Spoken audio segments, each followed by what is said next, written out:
In today's timpani techniques video, we're going to talk about the proper methods for tuning a timpani.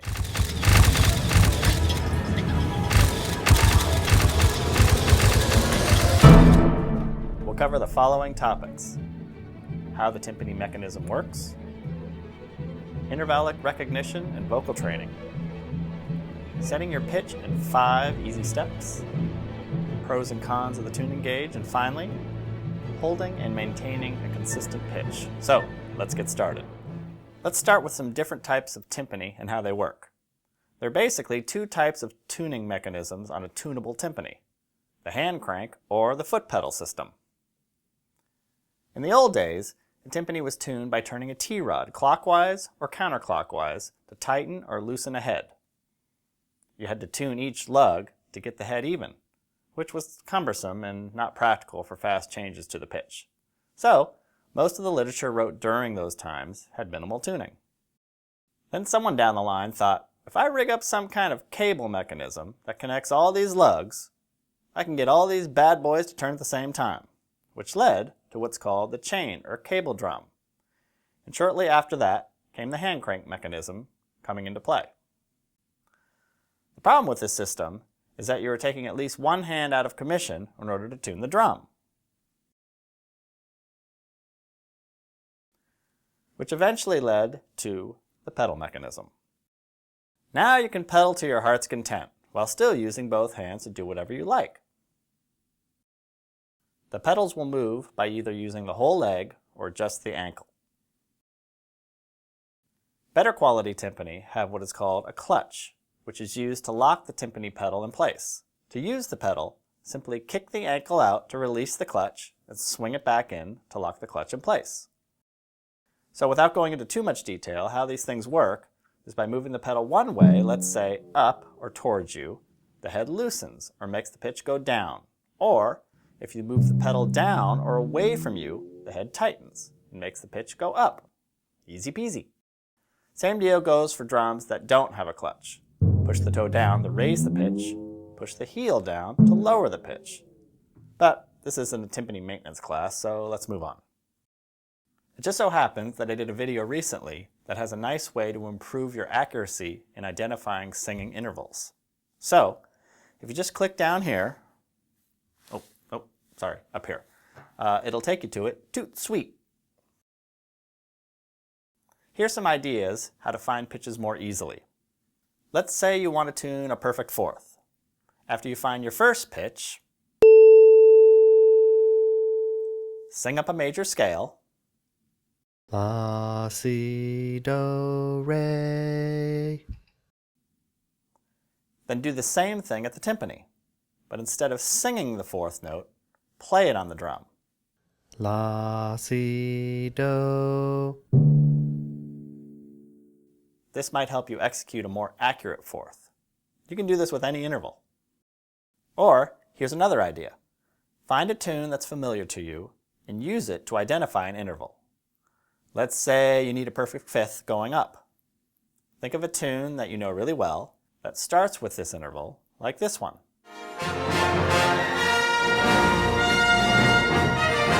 There's your perfect fifth going up.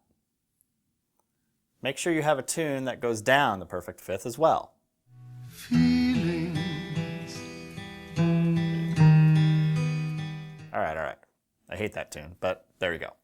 Now, go ahead and find a tune for every interval, up and down. No? Got better things to do? Okay, fine. I made up a sheet for you that you can download. If you don't like the tunes that I picked, too bad. It took me forever to find those lousy tunes. So, you might be asking yourself, how am I going to find my starting pitches? Well, let's see. You could be one of those annoying people who have perfect pitch.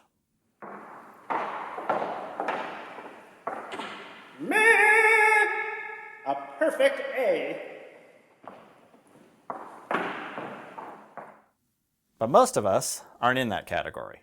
Next option, the ever-popular tuning fork. Yes, sirree, folks, you can pick up one of these babies anywhere where you can find tone-deaf people roaming around.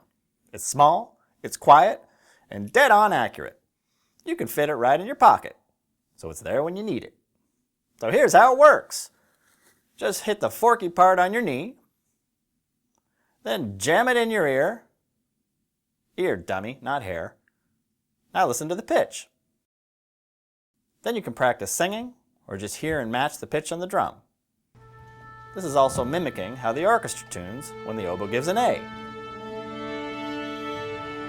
You could also use a tuner, but only to check your accuracy once you've tuned your note. I would recommend not doing the following. Using a mallet instrument to find your pitch. Using a pitch pipe. Guessing.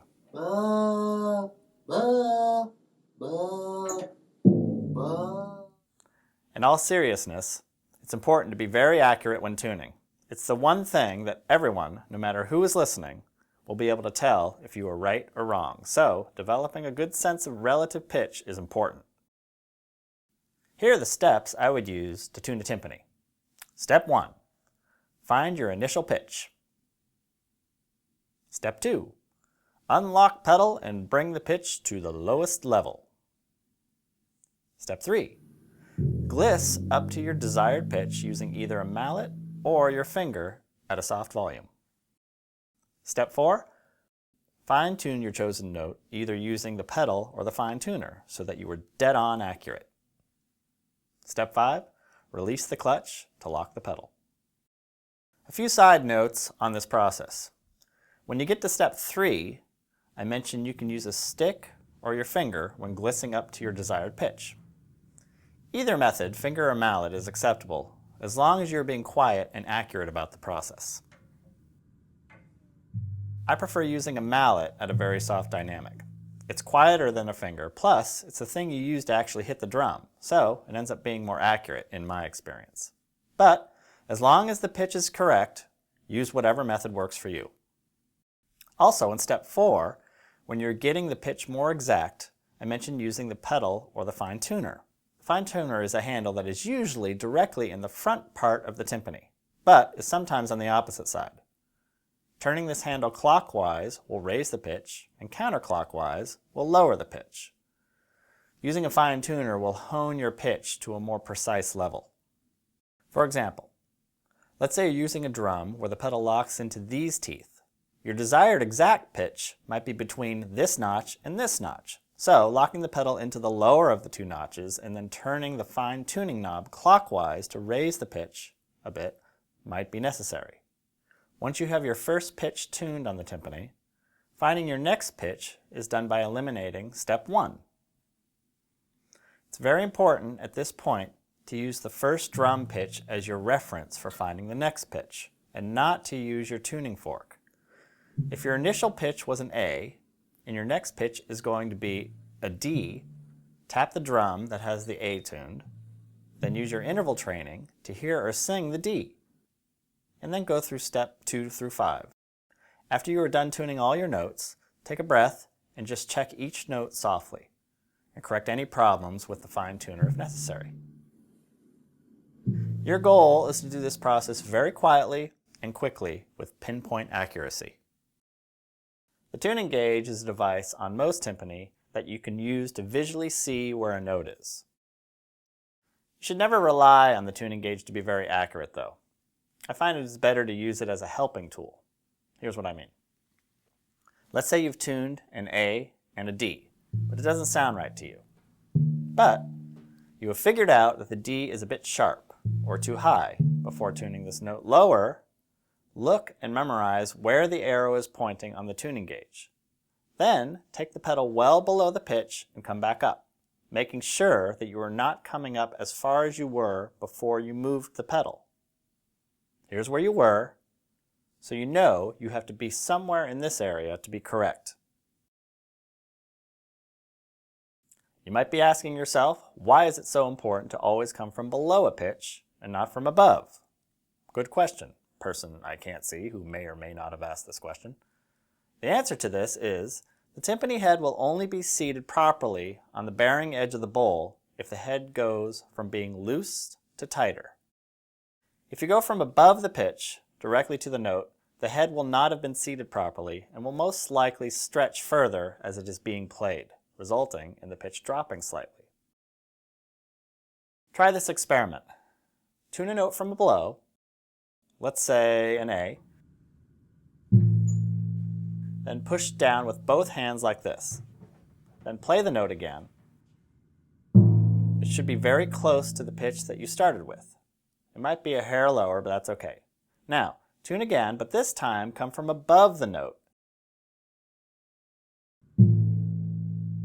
Then do the same push thing again. Now play it. See how much lower the pitch is? So, always try to come from below the pitch. Don't be too reliant on the tuning gauge, because there will come a time when you'll go to play a gig or an audition and boom! There's no tuning gauge. Or, if an orchestra is particularly nasty, they might cover up the gauges so that you can't see them. Meanies. Practicing intervals on the timpani and feeling the interval with just the feet is a good way to prepare for this predicament. Try this exercise. Play this interval and gliss to each note. Just use the feel of the pedal and your ears to find each pitch. Your feet will get to know where they need to go. After some time, widen the interval.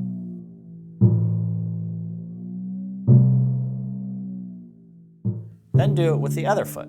Same exercises.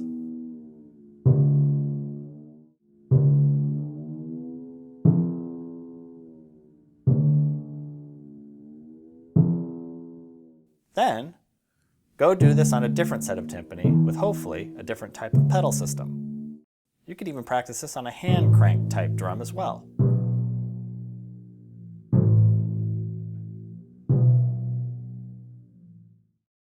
Your feet will become more and more comfortable tuning accurately without the use of a tuning gauge over time. As you do this more and more, gradually lessen the amount of gliss, and eventually you will be tuning at the same time as you are striking the drum, like this.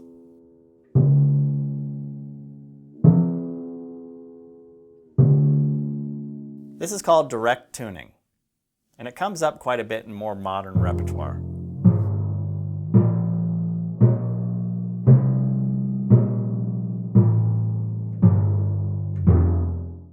As you do this more and more, you will be able to gain speed.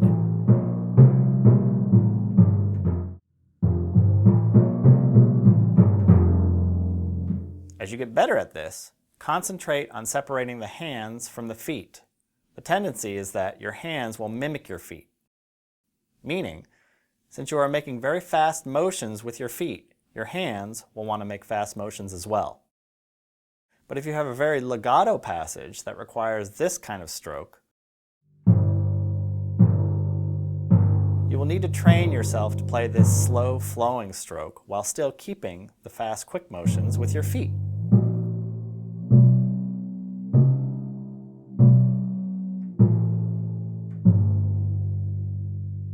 Standing versus sitting is personal preference, but my feeling on the matter is you should be able to do both very comfortably.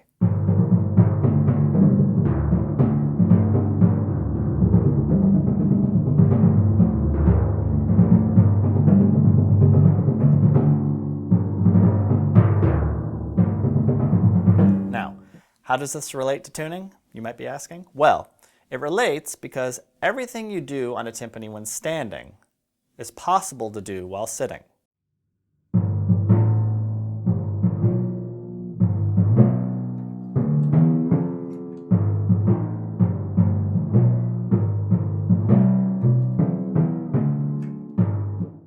But not everything you do while sitting can be done while standing.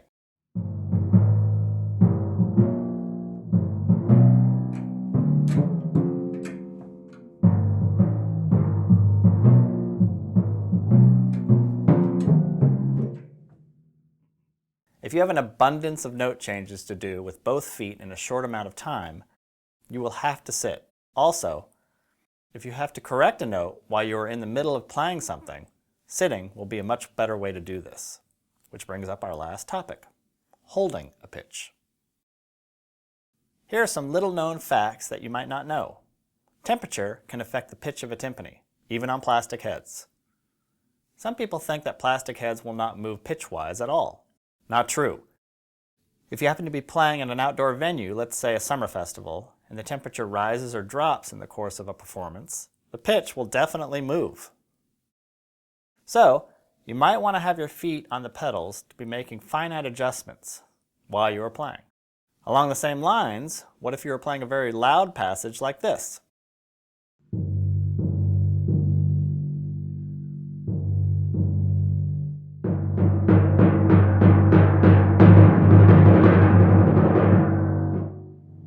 And the pitch gets pushed down because of the force that you were using to hit the drum. It can happen.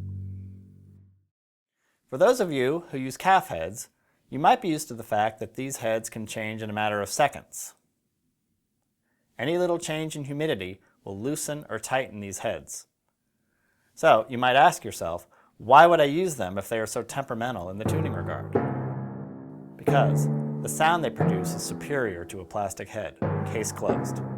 Not only are they moving all the time because of the barometric qualities in the air, but they can also move because of the dynamics you play. Here's an example. If you play a very loud roll,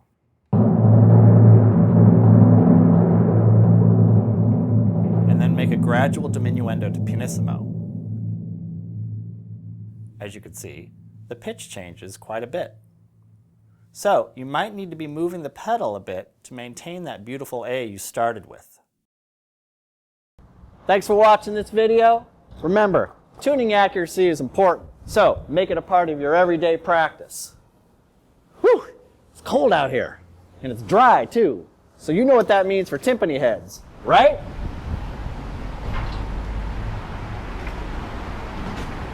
If you don't know what that means, go back and watch the video. See ya!